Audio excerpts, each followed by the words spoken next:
మా అక్క బావ మధ్యలో నేను అనే కథను ఆదరిస్తున్న ప్రేక్షకులకు ధన్యవాదాలు. మా మూడో ఎపిసోడ్ కూడా చాలా ఇంట్రెస్టింగ్గా ఉంటుంది. చాలా రొమాంటిక్గా ఉంటుంది. స్కిప్ చేయకుండా చూడండి. అందరూ చూస్తున్నారు కానీ లైక్ కొట్టడం లేదు. ప్లీజ్ లైక్ కొట్టండి. ఇక కథలోకి వెళ్దామా మరి? మా బావ పక్కకు పెట్టేసిన మంచాన్ని తీసుకువచ్చాడు. మరదలు పిల్ల దీనిమీద ఉన్న దుమ్మును చీపురుతో దులిపేయవే అన్నాడు. నేను దులుపనుపో, అంత డస్ట్గా ఉంది, నువ్వే దేంతోనైనా శుభ్రం చెయ్యు అని అన్నాను. గీత దులుపవే, ఈ డస్ట్ను దులిపితే మంచం జత చేసిన తర్వాత మంచం మీద నిన్ను దులుపుతాన్లే అన్నాడు. ఒరే బావా, ఏంటా డబుల్ మీనింగ్ మాటలు? ఇలా మాట్లాడితే నేనీ రూంలో నుంచి వెళ్ళిపోతాను అని అక్కడ్నుంచి వెళ్లడానికి సిద్ధమయ్యాను. ఏం మరదలు పిల్ల, ఆగు అని అన్నాడు మా బావ. సరేలే అని, ఇకనుంచి అలా మాట్లాడకు బావా అని అన్నాను. సరేలేవే మరదలు, బావ దీన్ని ఎలా ఫిట్ చేస్తారు? నేర్పిస్తానులే కదా. ఎందుకు గీతా నీకు తొందర? నాకేం తొందరలేదు, ఉండు బావా, మా అక్క దగ్గరికి వెళ్ళొస్తాను. అక్క పడుకున్నావా? నీ మొగుడు ఏదేదో మాట్లాడుతున్నాడే. అందుకే ఇక్కడికొచ్చాను అనన్నాను. పోవే పో, ఎప్పుడు నీది అదే గోల. మీ బావ మరదలు సాహసాలు ఎప్పుడూ ఉండేవి కాని ఏమైంది? ఏం కాలేదాకా?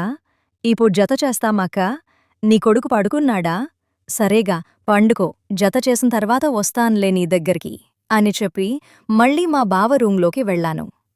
బావా, వచ్చాను, చెప్పు, ఏం చెయ్యాలి?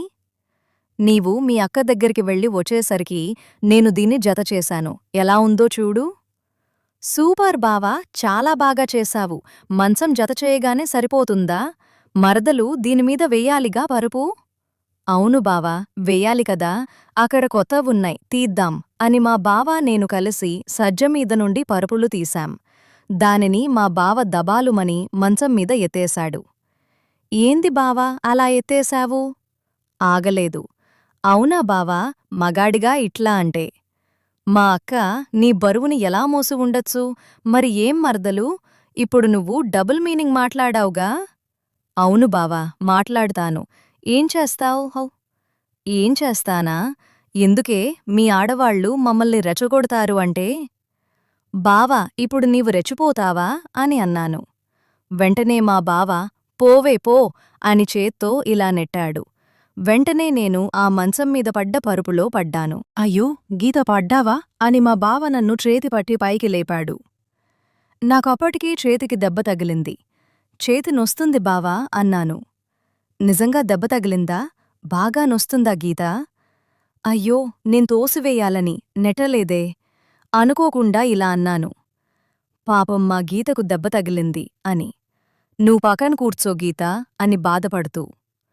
నేను చేస్తాను దానిని అని మా బావ పరుపులు సదిరేశాడు. తర్వాత గీత, ఇలా కూర్చో మంచంపైన. ఎక్కడ తగిలింది చూద్దాం అని మా బావ నన్ను మంచంపై కూర్చోబెట్టాడు. కూర్చోబెట్టిన తర్వాత చేతిని దగ్గరికి తీసుకొని, గీత ఎక్కడ్నొస్తుంది చెప్పు, నేను ఆయింట్మెంట్ రాస్తా. ఇక్కడ మోచేతి దగ్గరన అని బాధపడుతూ అడిగాడు. ఏం కాదులే బావా, నేను రాసుకుంటాలే. ఎందుకే గీతా, నేను రాయకూడదాని? మా బావ ఆయింట్మెంట్ తెచ్చి నా చేతికి రాకాడు. మా బావ నాకు ఎక్కువ పరిచయం లేదు అని ముందు మీకు చెప్పినాను కదా. ఒకేసారి చేతి ముట్టి ఆ స్పర్శ తగిలేసరికి నాకేదోలా అనిపించింది. ఓహో, మగవారి చేతిలో ఇలాంటి స్పర్శ కూడా ఉంటుందా? అందుకే పెళ్లి చేసుకుంటారేమో అని నా మనసులో అనుకున్నా. గీత, కొంచెం పండుకో, అలాగే మంచంపైన అని దుప్పటి కప్పి కొంచెంసేపు రెస్ట్ తీసుకో. గీత, మీ అక్కకు మాత్రం చెప్పకే నేను నెట్టేశానని. లేదు బావా, నువ్వేమైనా చెయ్యాలని చేశావా? చెప్పన్లే. ఏం చెప్తావు మరి? నేను కాల్ జారిపడ్డాను అని చెప్తాను. నీకెందుకు బావ భయం, నేనున్నాను కదా అని అన్నాను. నన్ను రూములోనే ఉంచి మా బావ అక్క దగ్గరికి వెళ్ళిపోయాడు. కొద్దిసేపటి తర్వాత మా బావ నొప్పి టాబ్లెట్లు మరియు పాలు తీసుకుని వచ్చాడు. గీతా నిద్ర పట్టిందా? అవును బావా, అవును, కొద్దిగా పట్టిందిలే. గీత టాబ్లెట్స్ తీసుకువచ్చాను, ఇవి వేసుకుని పాలు తాగు అని అనగానే నేను లేచి టాబ్లెట్స్ వేసుకుని పాలు తాగి పడుకున్నాను. అప్పటికి రాత్రి 12:30 అవుతుంది. బావ అక్క పడుకుందా లేదా? పడుకుంది గీతా. నిజం చెప్పు, నీకడగలేదా మా అక్క గీత ఏది అని? మా అక్క ఎంత నిద్రలో ఉన్నా వంటరూంలో చప్పుడైతే మేలుకోవొస్తుంది మా అక్కకు. నీవిప్పుడు పాలు గరం చేసి తీసుకుని వచ్చావుగా, నిన్నడిగే ఉంటది. చెప్పు, ఏమని చెప్పావు? ఏమీ చెప్పలేదే. నేనే అన్నాను. అక్కడన్నీ సర్దేశాము. టైం చాలా అవుతుందని అక్కడే పండుకుంది అని చెప్పాను. మరి పాలు ఎందుకు శ్రీవారు ఇప్పుడు అని అన్నది. గీతకి తలనొస్తుందట అన్నాను. సరేలే, నువ్వు కూడా మరి అక్కడ్నే పడుకో పోయవా అని అన్నది. మరి ఎక్కడ పడుకుంటావు బావా? ఇక్కడ ఇప్పుడే కదా ఇంత పెద్ద మంచం రెడీ చేశాను. నీ పక్కకు స్థలం ఏం తక్కువుందా? అయితే నా దగ్గర పడుకుంటావా? ఎంత స్థలం ఉన్న మగవాడ్ని నమ్మకూడదు. గీతా, నేను మీ బావని, అందుకే మరి వద్దంటున్నా. ఓ గీతా, నువ్వలానే అంటావు. నేనిక్కడ పడుకుంటాను ప్లీజ్ అని నన్ను బతిమిలాడుకున్నాడు. సరేలే పోనీ అని నేను నిద్రలోకి జారుకున్నా. వేకువజాము 4 గంటలవుతుంది అనుకుంటా. నాకు కొద్దికొద్దిగా మెలకువ ఉంది. మా బావ ఎలా అంటున్నాడు, నా తలపై చేతి పెట్టి తల నింబ్రుతూ. పాపం మా గీతకు నేనే దెబ్బ తాకిచ్చాను అని ఆయింట్మెంట్ చేతికి రాకుతూ ఉన్నాడు. ఏం బావా, నీకు నిద్ర రావట్లేదా? ఇప్పటివరకు మెలకువతోటే ఉన్నావావా అని అన్నాను. అవును గీతా, నిద్ర రావట్లేదు. ఎందుకు బావా? మీ అక్క చేతి పట్టుకుని నిద్రపోయే అలవాటుంది. అవునా బావా? నీ బాధ నాకర్థమైంది కాని ఇప్పుడైనా పడుకో బావా అన్నాను. అయినా మా బావకు నిద్ర రావటంలేదు. నేను గమనిస్తూ ఉన్నాను. నేను మనసులో అనుకున్నా, నేను మా బావకు ఇప్పుడు చేతిస్తే నిద్రపోతాడు.